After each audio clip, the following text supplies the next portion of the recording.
From the Opupco Studios in Oklahoma City, you're watching OU Football with Jake Trotter. I'm Jenny Carlson. Our pregame coverage is brought to you by Eskridge Lexus. Stop in and see them today. Jake, obviously OU Texas this week. Big game here, big game in Texas, big game across the country. Is there any luster off this game after the Texas loss last weekend? Yeah, there's a little bit of luster lost. You would have thought this game was going to be between two undefeated teams. Now Texas is looking a little bit battered going into this one.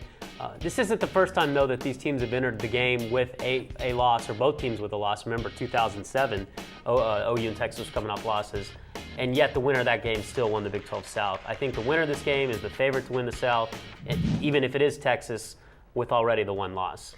Let's talk about a really interesting matchup. And they're not going to play each other, but the quarterbacks. Landry Jones, obviously GARRETT, GILBERT from Texas. GILBERT coming off a pretty shaky performance against UCLA.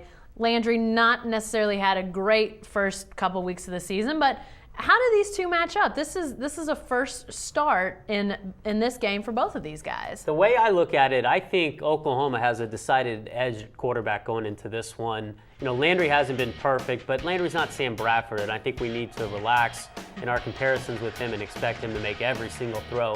He's been Big 12 Player of the Week twice already, including this week. He completed 13 straight completions against Cincinnati. Was really big in the first half. You take out his interception late in the game, and I would have given him, an A- performance, and that's good enough to win most games. Obviously, Oklahoma's going to have a challenge against the Texas defense, but what about the other way? Because you look at this Texas offense, and there's not really any star power, not really any sizzle on that offensive side of the ball. How's Oklahoma's defense going to match up to that Texas offense? Well, Texas has the problem that OU doesn't. OU knows who its playmakers is. DeMarco Murray, running back, Ryan Broyles, a receiver. While this offense has struggled at times, it has the identity that you would hope you'd have at this point. Texas has no identity offensively. They were going to come out and try to power the ball in over people. They've gone back to throwing the ball 40 times a game.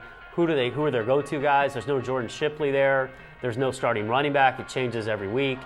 This team has a lot of question marks, Texas, going into the Red River game. What's the key to this one? No turnovers.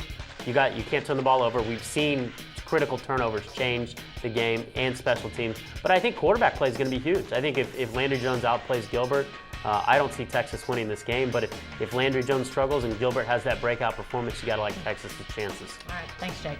Hey, stay with the best coverage team anywhere at newsok.com and every day in the Oklahoman. Remember, our OU pregame coverage is brought to you by Eskridge Lexus. Stop in and see them today.